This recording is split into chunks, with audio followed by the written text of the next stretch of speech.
Mon Dieu est bon pour moi. Évangile selon Marc, le chapitre 2, du verset 1er au verset 12. Nous lisons ceci. Quelques jours après, Jésus revint à Capernaum. On apprit qu'il était à la maison. Et il s'assembla un si grand nombre de personnes que l'espace devant la porte ne pouvait plus les contenir. Il leur annonçait la parole. Des gens vinrent à lui, amenant un paralytique porté par 4 hommes. Comme ils ne pouvaient l'aborder à cause de la foule, ils découvrirent le toit de la maison où il était, et ils descendirent par cette ouverture le lit sur lequel le paralytique était couché. Jésus, voyant leur foi, dit au paralytique: mon enfant, tes péchés sont pardonnés. Il y avait là quelques scribes qui étaient assis et qui se disaient au-dedans d'eux: comment cet homme parle-t-il ainsi? Il blasphème. Qui peut pardonner les péchés si ce n'est Dieu seul? Jésus, ayant aussitôt connu par son esprit ce qu'ils pensaient au-dedans d'eux, leur dit: pourquoi avez-vous de telles pensées dans vos cœurs? Lequel est le plus aisé de dire au paralytique: tes péchés sont pardonnés, ou de dire: lève-toi, prends ton lit et marche? Or, afin que vous sachiez que le Fils de l'homme a sur la terre le pouvoir de pardonner les péchés, je te l'ordonne, dit-il au paralytique, lève-toi, prends ton lit et va dans ta maison. Et à l'instant, il se leva, prit son lit et sortit en présence de tout le monde, de sorte qu'ils étaient tous dans l'étonnement et glorifiaient Dieu, disant: nous n'avons jamais rien vu de pareil. Amen. Alléluia. Le thème que je vous offre ce matin est celui-ci: Jésus-Christ est capable. Jésus-Christ est capable. Pour un thème comme celui-ci, si tous les orateurs du monde entier doivent écrire sur ce thème, le monde serait inondé de livres et il en restera encore à écrire. Et je ne connais pas ce qui se passe dans ta vie là où tu es assis. Je ne connais pas les informations que tu as reçues dans ta famille ou d'un médecin. Je ne connais pas non plus ce qu'un philosophe t'a dit ou ce que les gens ont dit pendant que tu étudiais à l'école. Je ne sais pas ce que tu as appris même de tes parents ou l'histoire de ta famille.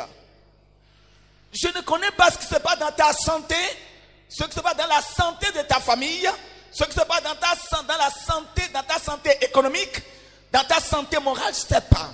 Mais ce que Dieu m'a envoyé te dire ici ce matin, Jésus-Christ est capable. Il est capable. Nous sommes devant un test réel, une histoire vraie. Une histoire réelle et vraie. Et après que tu aies écouté cette histoire qui nous relate une réalité qui s'est produite, je voudrais te dire, mes frères, 2 choses importantes te feront entrer dans la découverte de la capacité de Jésus-Christ. 2 choses importantes. D'autres orateurs peuvent trouver plus encore. Mais dans le premier temps, tu dois savoir, tu as le devoir de débloquer la capacité de Jésus. Tu as le devoir de débloquer la capacité de Jésus. Et ce mal qui est en train de t'embêter, ce problème qui est en train de ravir ta joie, cette situation qui est en train de limiter ta joie et ta paix, cette situation qui te prive le sommeil, mon frère, ma soeur, tu as le devoir de débloquer la capacité de Jésus et elle se manifestera, tu chanteras un autre cantique. Et comment pourras-tu le faire? Dans un premier temps, mes frères, je dois vous informer, ne négligez pas la collaboration avec les gens qui veulent votre bien. Il y a certaines personnes qui ne savent pas garder les relations des bonnes personnes. Lorsque vous découvrez des gens qui vous aiment, des gens qui alors veulent votre bien, ne les perdez pas. Ils vous aideront à débloquer la capacité de Dieu dans votre vie, dans vos affaires et dans votre faille, dans un domaine, un jour. Cet homme paralysé, depuis combien de temps, la Bible ne nous a pas dit. Mais il n'est pas content de son état. Il veut quitter cet état de paralysme. Il veut quitter complètement cet état de dépendance. Et il avait des amis qui compatissaient et qui l'aimaient. Et 4 de ses amis sont tombés d'accord avec lui pour l'amener à Nazareth, dans la maison de Jésus, là où Jésus réside. Et ils étaient allés dans une détermination avec espoir. Quand je rencontrerai Jésus, ma situation va changer. C'est un homme capable. Il est né d'une femme comme tout le monde, mais il est capable. Il est différent. C'est une femme qui l'a mis au monde, mais il est différent. Il est né d'une manière extraordinaire. Sa naissance, sa conception d'abord était un miracle. Et sa naissance était un miracle. Sa vie entière est un miracle. Quand je vais rencontrer cet homme, ma situation ne sera plus la même chose. Et les 4 amis étaient tombés d'accord avec lui. Ils l'ont pris sur le lit. Arrivé à Nazareth, devant la porte de Jésus, devant la maison de Jésus, obstacle était là. Une foule difficile à nombrer. Comment nous allons faire? Arrivés devant la porte, ils ont vu une foule. Et leur vision, leur objectif c'était aller devant Jésus. C'est la détermination, c'est la vision. Mais voilà une foule sur la maison, devant la porte. Comment allons-nous faire? Très rapidement, ils sont tous tombés d'accord.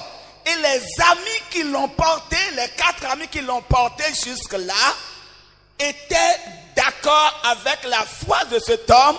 Ils sont montés sur le toit. Alléluia! Ils sont montés sur le toit et ils ont guetté là où il parle. Il est de tel côté. Je n'étais pas là, mais j'imagine cela. Et ils ont remarqué là où sa voix retentissait. Ils ont enlevé les toits. Quel courage!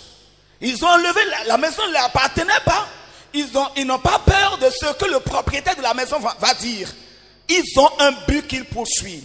Je m'en vais devant Jésus et ma situation ne sera plus la même chose. C'est tout ce qui était dans leur tête. C'est notre ami. Il est resté paralysé pendant longtemps. Et nous sommes toujours là, nous allons, nous revenons. Il est toujours sur place. C'est fini aujourd'hui. S'il faut même que les gens nous emprisonnent, on ne refuse pas. Nous allons enlever les toits aujourd'hui. On fera tout pour qu'ils parviennent à Jésus.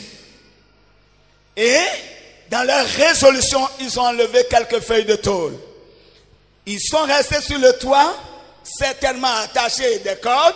Ils ont tiré l'homme de la terre jusqu'à le toit. Ils ont fait face maintenant à l'ouverture. Ils l'ont descendu. Jésus, pendant qu'il était en train d'enseigner, et tout le monde était attentif et recevait un bel enseignement de Jésus, un homme est tombé devant lui. Bim! Amen. Aussitôt, Jésus a arrêté son enseignement pour s'occuper de cet homme.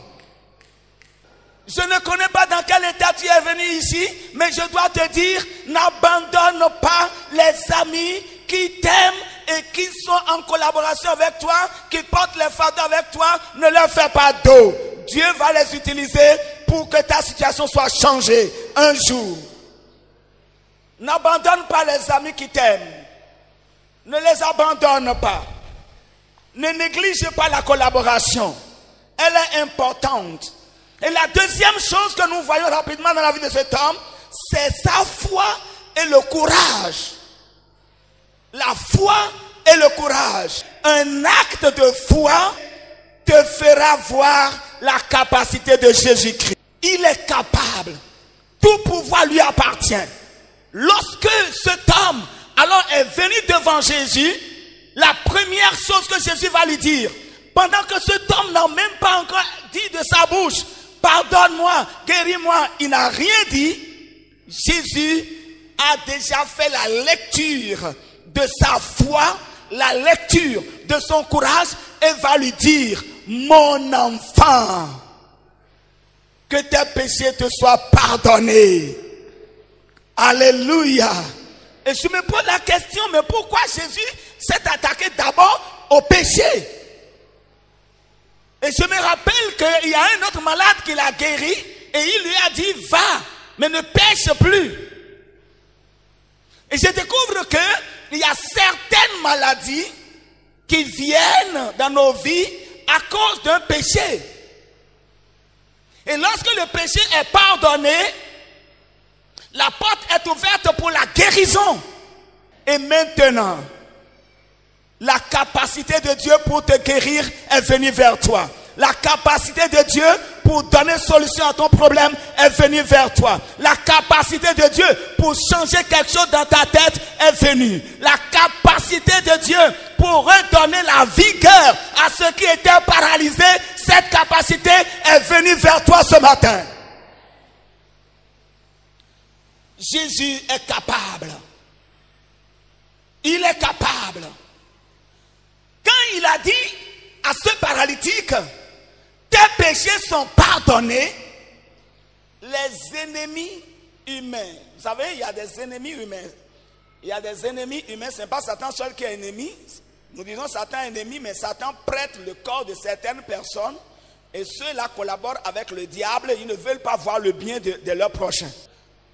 Ce qu'ils espèrent, c'est que tout le monde soit en train de pleurer autour d'eux. Que les gens soient malheureux autour d'eux. Non. Non. Quand Jésus a donné le pardon à cet homme, ils ont commencé par murmurer. Mais qui est cet homme-là qui pardonne, qui dit qu'il pardonne? Non. Ça, il blasphème. Il blasphème. Il blasphème. C'est Dieu seul qui pardonne les péchés. Ils ignorent que Jésus est le Dieu qui s'est fait chair. Il est Emmanuel. Alléluia. Il est présent au milieu de nous ici ce matin. À cause de toi. Et Jésus va lui dire, mais quelle est la pensée que vous avez au-dedans de vous comme ça? Pourquoi vous pensez de cette manière? Quel est l'homme le plus aisé de dire à quelqu'un, tes péchés te sont pardonnés? Personne ne pourrait donner la réponse à cette question. Parce que dans le monde entier, il n'y a personne qui soit aisé pour dire à un autre, tes péchés te soient pardonnés. Une seule personne a cette capacité de prononcer une expression aussi forte et vivante. C'est Jésus de Nazareth. Et il a dit à cet homme, tes péchés te soient pardonnés. Mais quel est le plus aisé de dire ça? Et qui est encore capable de dire, lève-toi et marche? Alléluia. Et c'est à ce niveau que je veux te dire, mon frère, sois toujours attentif à l'ordre que Jésus va te donner. Parce que derrière cet ordre se trouve un miracle pour toi. Un miracle qui va changer le cours de ton histoire. Un miracle qui va te donner une joie inaltérable. Un miracle qui va faire parler ton environnement. Et ce matin, écoute l'ordre de Jésus, ton histoire va changer. Jésus va faire face à cet homme maintenant. Il va lui dire, je te l'ordonne. Je te l'ordonne. Lève-toi. Prends ton lit. Va dans ta maison. Et la Bible nous révèle que quand l'ordre est donné, cet homme, comme c'est ce que lui aussi il espérait, c'est ce qu'il cherchait, c'est le pourquoi il est venu devant Jésus. Quand l'ordre est donné, au même moment, il a voulu se lever et la capacité de lever, elle s'est venue. Il s'est trouvé sur pied, il a pris cette natte, il a mis sur ses épaules et alors à la maison. Gloire à Jésus-Christ. Mes chers frères et sœurs, après de ce temps-là, l'histoire de cet homme a changé de direction. Il est devenu le sujet de causerie dans toutes les maisons. Partout dans sa famille, dans son village, dans son pays, on parle de lui. Son histoire a été écrite et toi et moi nous en faisons la lecture aujourd'hui encore. Ton histoire ira loin, mon frère. Si tu peux placer ce matin ta foi en Jésus, si tu peux faire preuve de courage ce matin, et après de ce matin tu continues à faire preuve de courage, la capacité de Jésus va se manifester dans ta vie.